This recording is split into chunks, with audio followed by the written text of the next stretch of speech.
Hello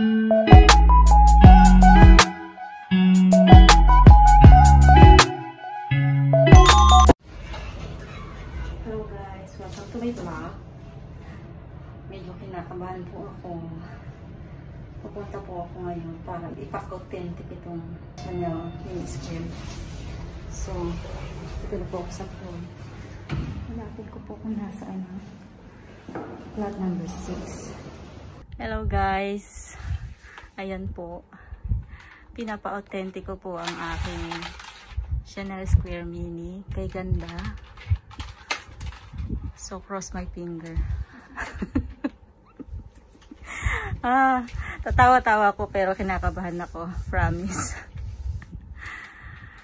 Anyway, ano man maging resulta nito, at least I know the truth. So, good luck.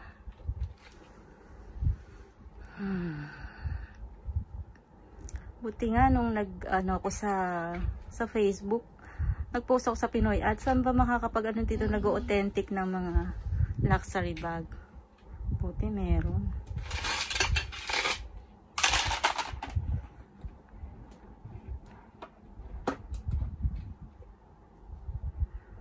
Ayan, pinipicture na niya.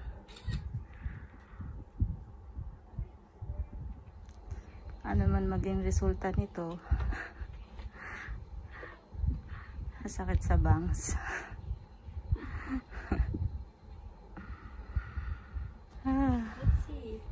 Let's see and we'll see. Promise po, kinakabahan ako. Siyempre hard-earned. Kasi ano to alam niyo naman. First Chanel bag ko to. So good luck. Ayan. So, tingnan natin. Ay, wala yung authenticity card. Hindi na dala.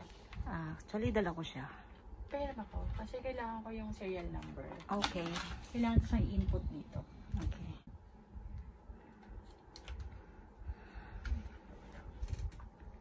So, ayan. Meron po siyang pang-authenticity talaga.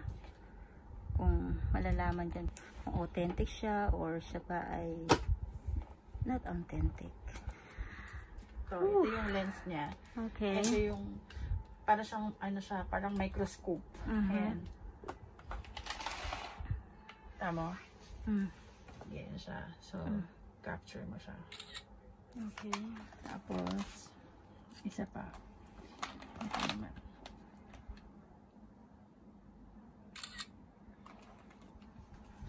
So, 3 photos, different side ng outer material niya. Kailangan mo siyang picturean.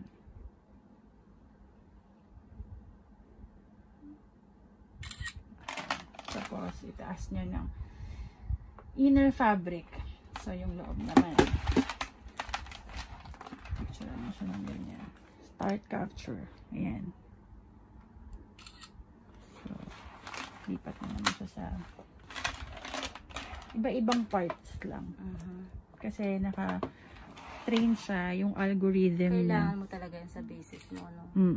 Siyempre, may ganyan ka, mas ano talaga. Trusted sa'yo yung talaga mga nila sa'yo. So, leather logo. Ito, leather logo Chanel. Ito. Kasi hihingi niya dyan kung ano yung kailangan niya. So, kailangan niya yung leather logo ng Chanel. So, pipicturean mo, letter C. So, pipicturean mo yung C first. Ayan siya. Okay. Ganun siya ka-intense. Kita mo naman kung gaano ka microscopic yung ano. Then H. A. N. E. L. Pati yung original. Tapos yung made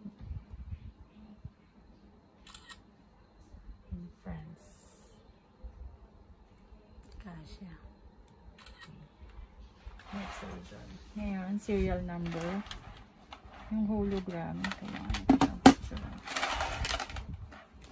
Mahirap sa Chanel kasi Maliit. nasa loob na loob ang mga hologram.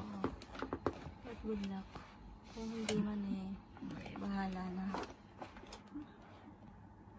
Ayan. Paano kung tatanggapin, pero kailangan kong tanggapin ang maging resulta. Ayan. Oh my God. Basta ang lalabas dito, kapag counterfeit or hindi siya authentic, ang lalabas unidentified. Kasi, hindi ma-identify nung mismong device dahil yung device is trained siya for authentic. So, pag unidentified, ibig sabihin, hindi ma-identified, meaning, ano siya? Hindi siya Counterfeit. Peki siya. Kahit nasabihin na, hindi siya masasabi na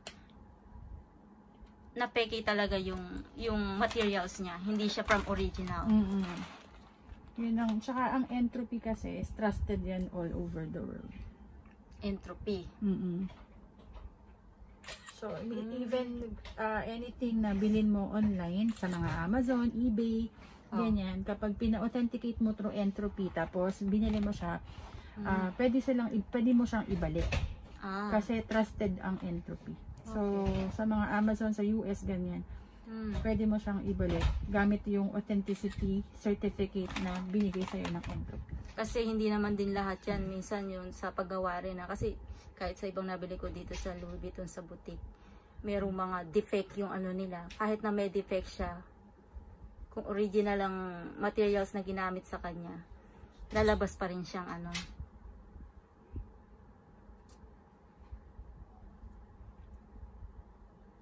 So, ayan siya.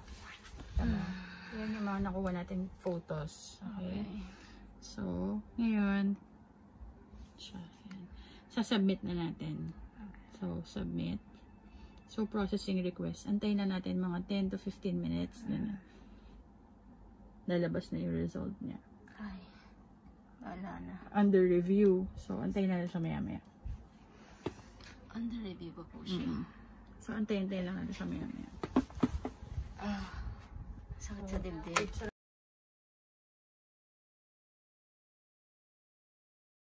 Pauwi na po ako. So, hindi ko na po inintay ang result. Isesend na lang niya sa akin. Pag nagka-time siya, it's either today or tomorrow. Itaan niya sa bahay yung result or she can also send me email. Through email. Pero request ko sa kanya, bigyan niya ako ng card kasi pag pinrint ko lang kasi parang bond paper lang gamit ko. Yun medyo mabigat siya. Pauwi na po ako. So siguro mag-Uber na lang ako. Mag-book ako ng Uber. Sige po. So whatever is the result, kailangan kong tanggapin. So good luck po sa akin. Bye! I just received a message. Ang Chanel Square Minico is unidentified. Kakalungkot pero yun na nga ang totoo. My God, sa ulo. Ang Chanel Square Minico. I-imagine ko pa yung paano ako nag-unbox na napaka-excited ko. Nakamura nga ako pero hindi naman authentic ang nabili ko. So, advice ko lang po sa mga bibili na hindi sa shop. Be careful. Nakalungkot.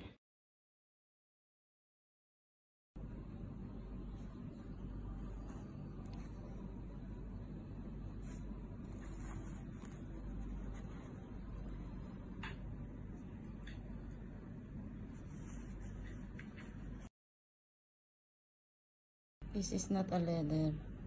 It's just like a paper.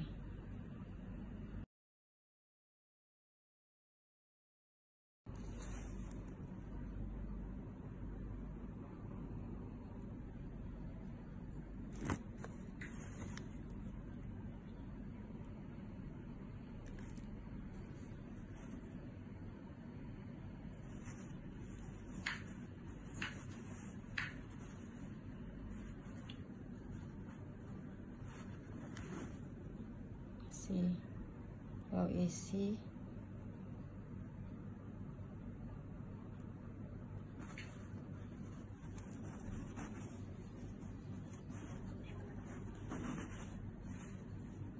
See, this is just a paper, not a leather. That's sad.